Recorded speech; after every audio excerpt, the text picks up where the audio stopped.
Florian Philippot, bonjour. Bonjour. Merci d'être avec nous ce matin. Manuel Valls, hier soir, s'est félicité de l'adoption de la loi sur le renseignement. Il écrit sur Twitter « La France a désormais un cadre sécurisé contre le terrorisme et respectueux des libertés. C'est un progrès décisif. » Vous pensez que c'est un progrès décisif ?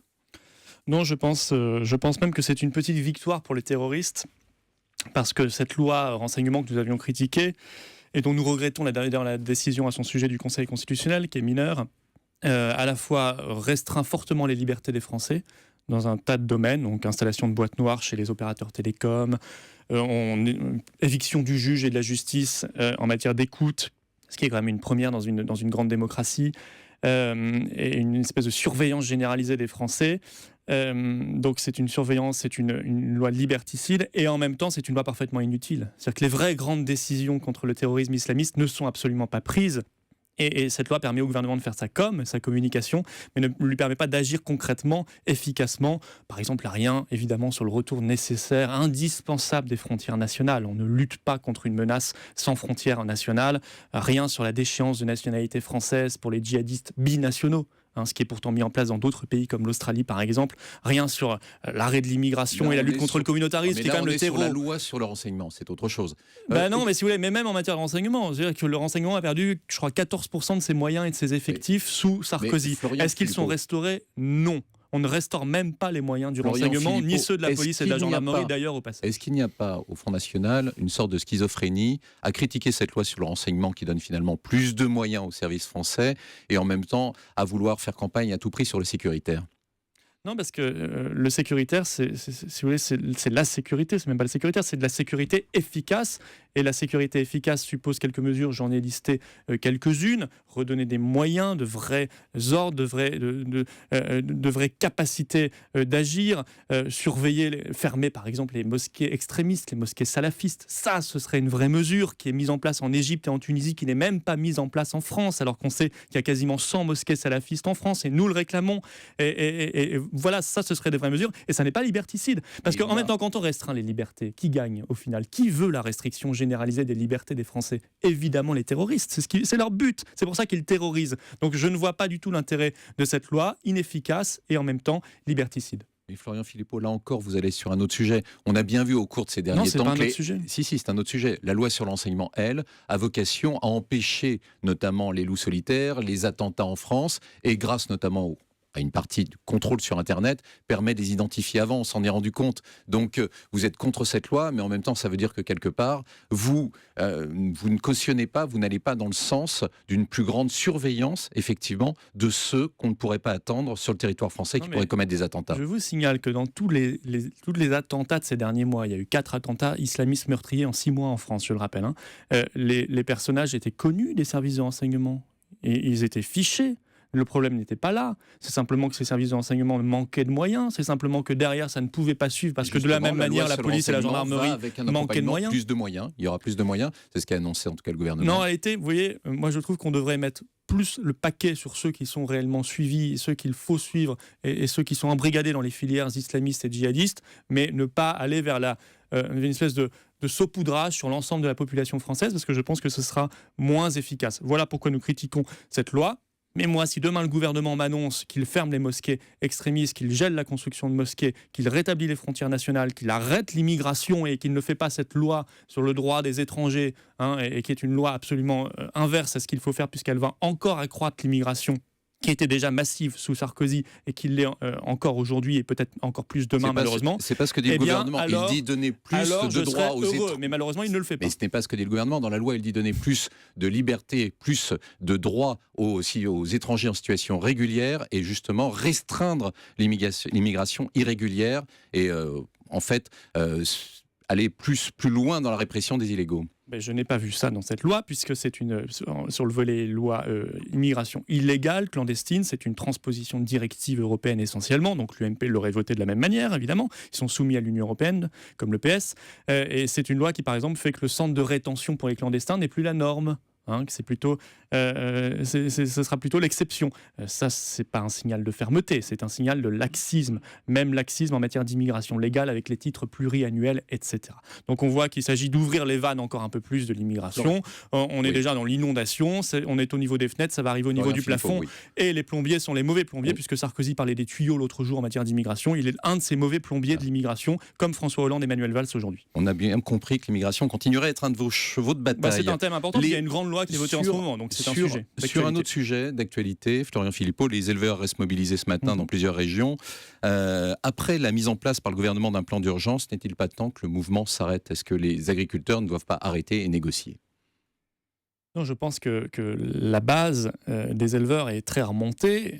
Peut-être que le sommet, la FNSEA, ne souhaitera arrêter et négocier, puisqu'on sait qu'en matière syndicale, souvent les syndicats trahissent la volonté de la base en France, malheureusement. C'est pour ça qu'ils sont de moins en moins représentatifs.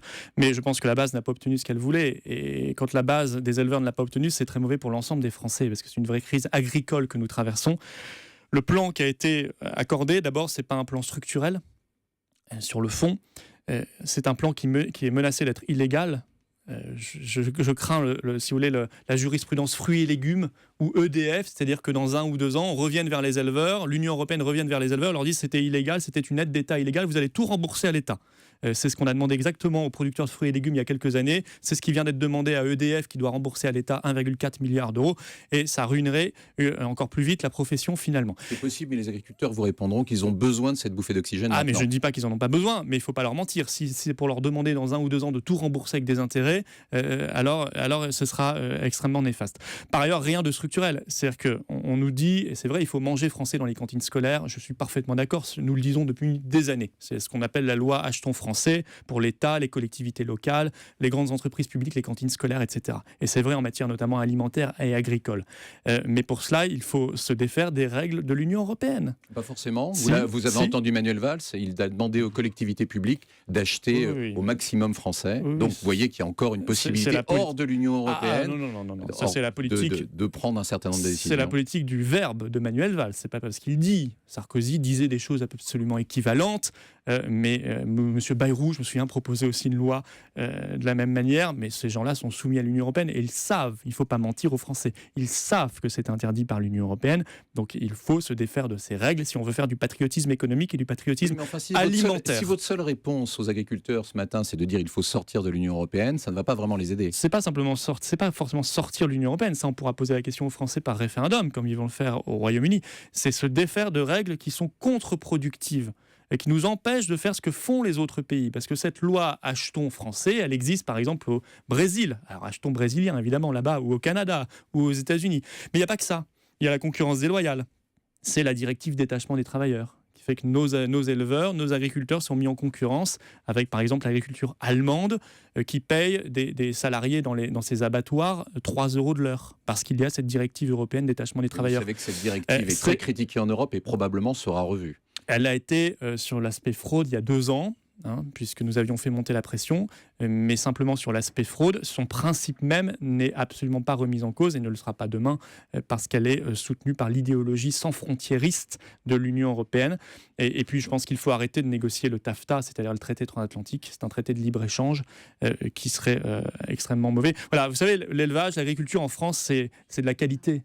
Ce sont des paysages, ce sont des traditions, des savoir-faire, et ce sont des emplois par milliers, et par centaines de milliers même, puisque l'élevage, c'est 900 000 emplois. Donc cette France des oubliés, c'est bien derrière les éleveurs, pour moi, toute une France des oubliés qui doit se faire entendre, bien plus largement même que l'agriculture, cette France de la ruralité, des petites villes, des petites communes, qui va ça être... Sera donc l'un de vos thèmes pour les régionales. Non, mais qui est tellement méprisée depuis des dizaines d'années qu'elle doit se faire entendre. Je voudrais justement revenir sur les régionales. Jean-Marie Le Pen menace de présenter une liste dissidente dans le Sud, en PACA. Est-ce que désormais le FN est dans une guerre ouverte? Est-ce que c'est un processus presque d'autodestruction qui a commencé? D'autodestruction de Jean-Marie Le Pen, oui, il est dans une stratégie de terre brûlée pour lui-même.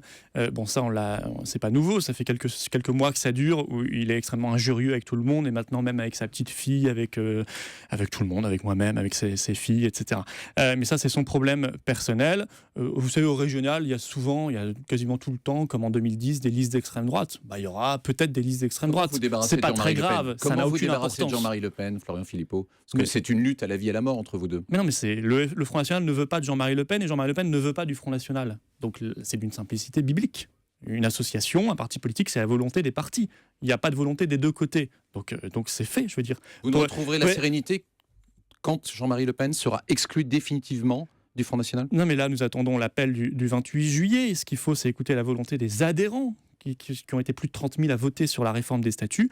Vous savez, beaucoup d'électeurs, moi j'en rencontre, qui nous disaient on ne voulait pas venir parce qu'il y avait ces outrances de Jean-Marie Le Pen, il y avait ces polémiques à répétition. Maintenant, on vient dans ce grand mouvement patriote que vous êtes, parce qu'il y en a ras-le-bol de l'UMPS ou de l'RPS aujourd'hui, parce qu'il y en a marre de cette politique qui nous conduit droit dans le mur et qu'on croit en vous, ce grand parti patriote, républicain, souverainiste, national, qu'est le Front National, qu'est le Rassemblement Bleu Marine, et du fait qu'il n'y a plus ces outrances de Jean-Marie Le Pen, eh bien on peut venir avec vous faire ce bout de chemin pour la France. Et bien ça, quand j'entends ça, je me dis que nous sommes en train de gagner la partie. Enfin, on a l'impression quand même que les histoires familiales au FN ne sont pas terminées. Merci Florian Philippot. Merci à vous.